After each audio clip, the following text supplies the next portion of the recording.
What? Still afraid to say anything without your daddy around to tell you what to do? Cherry, please don't start. Do you think I like this? Well, I don't. I don't like it any more than you do. That's a laugh. I'm going to prison for attempted murder, but it hurts you just as much as it hurts me. You've been reading way too many of your dad's psychology books, Brandon. Cherry, when are you going to stop trying to blame this whole thing on my dad and me? You tried to kill us, all of us. My mom is in the hospital right now because of you. Brandon, I know you're never going to believe this, but everything I did because I loved you.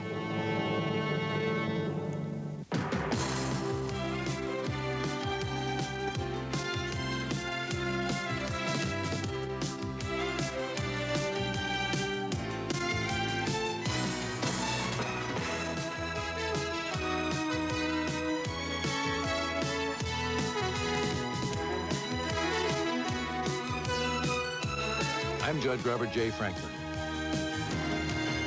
I chose the law as my way of serving my fellow citizens.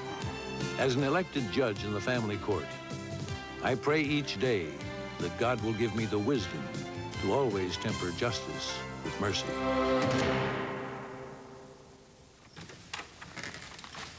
All rise. What you're about to see is a dramatization of an actual case in family court. Because of the emotional and sensitive nature of the issues presented here, Judge Franklin's courtroom is closed to the public. Proceedings are about to begin. Be seated, please. Miss Page. Your Honor, this is a sentencing hearing for Cherry Winslow, who has pled guilty to the attempted murder of her ex-husband and his family. Testifying for the state are Brandon Winslow, Cherry's ex-husband, and Dr. Hubert Winslow, his father. All right, thank you, Miss Page. Mr. Shannon, let me hear your opening statement, please. Yes, Your Honor. The only reason Cherry Winslow was charged with attempted murder instead of murder in the first degree is the fact that she's a bad shot. Since her divorce from Brandon, this woman has maliciously harassed the Winslow family with threatening phone calls, broken windows, slashed car tires. The defense will try to present Cherry Winslow as a poor, misunderstood girl who committed one rash act under a condition of temporary insanity. This is a lie. Cherry Winslow is a very dangerous person who failed in killing once, but who would not hesitate to try again if given the opportunity. Your Honor, this court must deny her that opportunity and put her behind bars. Thank you, Mr. Shannon. Miss Cordell? Your Honor, Cherry Winslow's act was an act of temporary insanity brought on by months of constant emotional and psychological pressure. And where did this pressure, where did this attack come from? From her husband, from her mother-in-law, from her father-in-law, from the whole family she married into, hoping to find love and acceptance, but instead was met with prejudice and hatred. If Cherry Winslow went over the edge, Your Honor, these people pushed her. Does this mean they deserve to be shot at? Of course not. But Cherry is an abused woman, Your Honor, emotionally abused, and she commands the protection of this court, not any further condemnation. We ask that she be placed in an outpatient psychiatric facility rather than be sentenced to a life behind prison walls. Thank you. Thank you, Ms. Cordell. Mr. Shannon, your first witness, please. I call Brandon Winslow. Very well, sir. Mr. Winslow, let me remind you that you're already under oath, sir. You sure it's all right with Daddy, Brandon? Now, Ms. Winslow, just please keep your comments to yourself. You'll have a chance later on. Go ahead, Counselor. Brandon, admittedly, you and Cherry come from very different backgrounds. How did you first meet Cherry? At college. I went out of state my freshman year.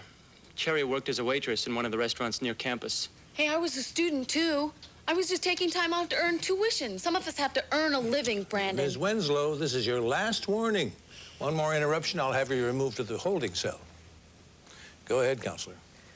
Brandon, did your father meet Cherry before you were married? Once. I took her home to meet Mom and Dad the first weekend after we met. What a joke.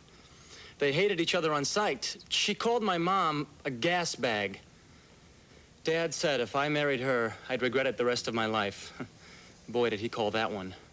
Well, given your father's dislike of Cherry, why did you marry her? Well, Cherry told me she was pregnant. Dad said she should just take care of it. He even offered to pay for it. But no, I thought I'd do the right thing. What happened to the baby? 2 weeks after we were married, Cherry told me she lost it. I was wrecked. I mean, I never would have married her if I didn't think she was pregnant. But by then it was too late. Brandon, how would you describe the quality of your married life? Hell on earth. She wouldn't leave me alone for a minute. Wanted to go to all my classes with me, wanted to do all my homework with me. She complained if I had to get up to go to the bathroom. At first, I thought it was cute. Proof of how much she loved me. And maybe to help her get over losing the baby. But then I started to suffocate. I tried to get her to back off a little. How did Cherry react to that? She got violent, screaming temper tantrums, breaking dishes and furniture. She had no self-esteem. I tried to give her that. I tried to love her.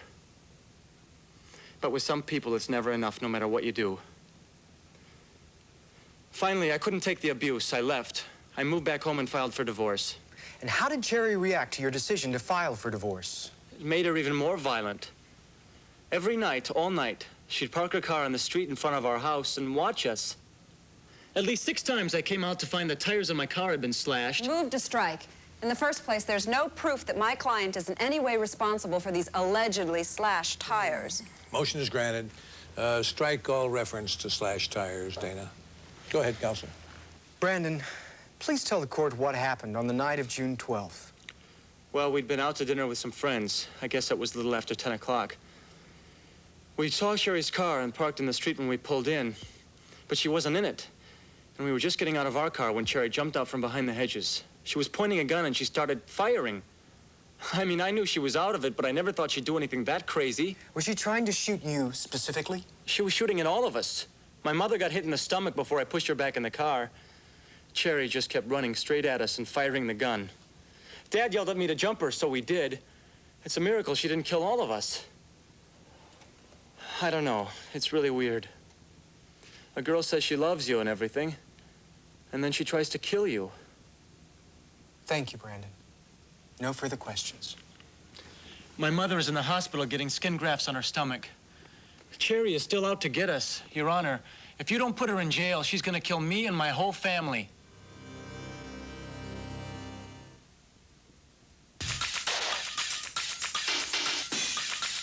Which is more extraordinary? Vidal Sassoon Salon Premium Hair Products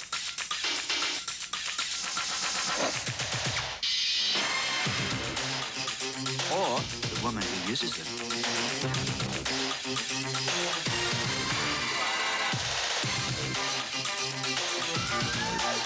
Vidal Sassoon.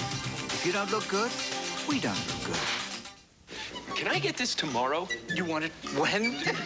Tomorrow! At other stores, getting alterations by tomorrow can be a real problem.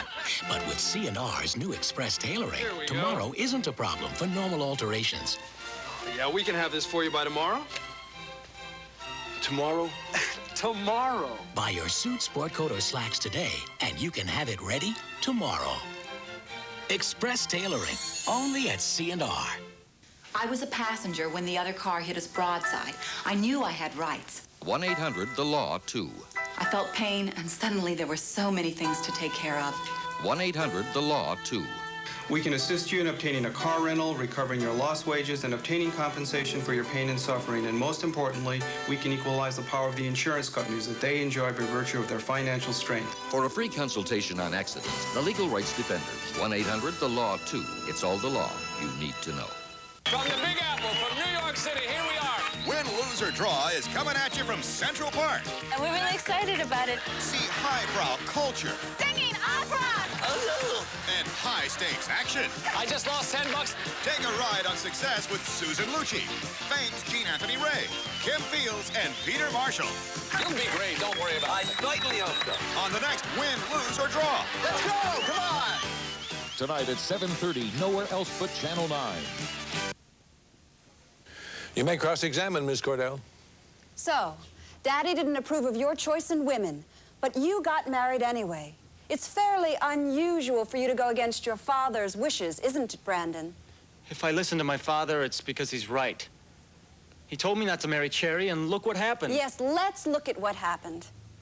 You said Cherry miscarried 2 weeks after your marriage. You said you were wrecked. What about her? I guess she took it pretty hard, sure. But Dad and I really tried to help her. Yes. In fact, she went into counseling with your father, and it was shortly thereafter that she started acting in ways that you found stifling, abusive, unbearable. Isn't that right? That's the way she always was.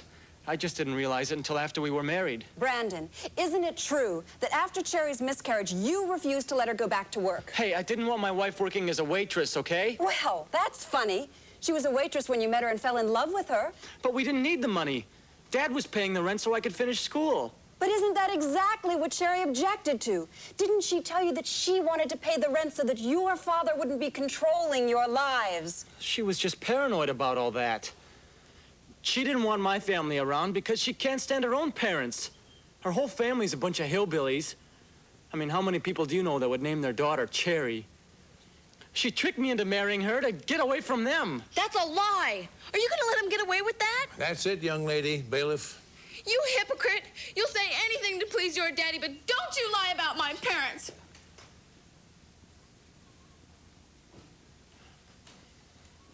Brandon, let's go over this again. Cherry had just moved into town. She was married into a hostile family, lost a baby, was forced to quit her job, was miles away from her family with no money. And it was then that you decided to leave her high and dry, right? You don't understand.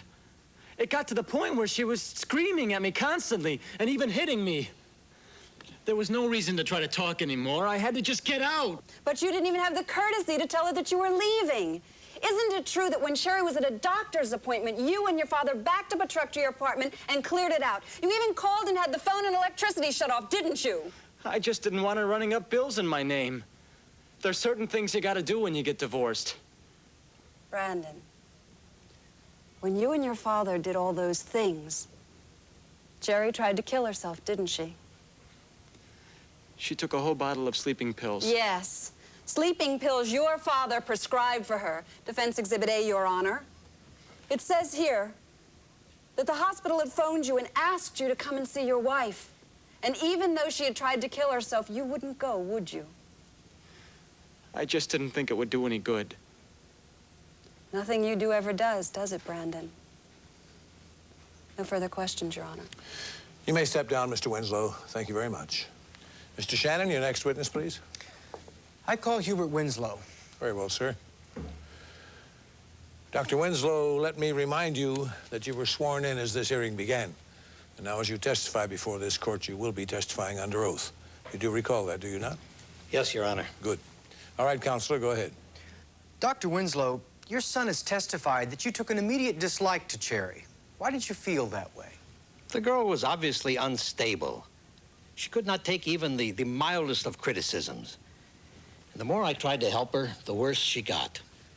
In your professional opinion, Dr. Winslow, was Cherry acting in a fit of temporary insanity when she shot you, your wife, and your son? As I said, Cherry was emotionally disturbed.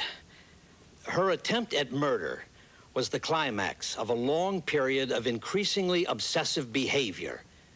Now, in my practice, I have seen this kind of behavior frequently in young men and women who have been abused as children. But Cherry would not admit to her past. Dr. Winslow, would a sentence to a psychiatric facility be more beneficial to Cherry at this point than a prison term? I hate to say this, but unfortunately, no. I found her completely unresponsive to therapy. What Cherry needs is a good, hard dose of reality.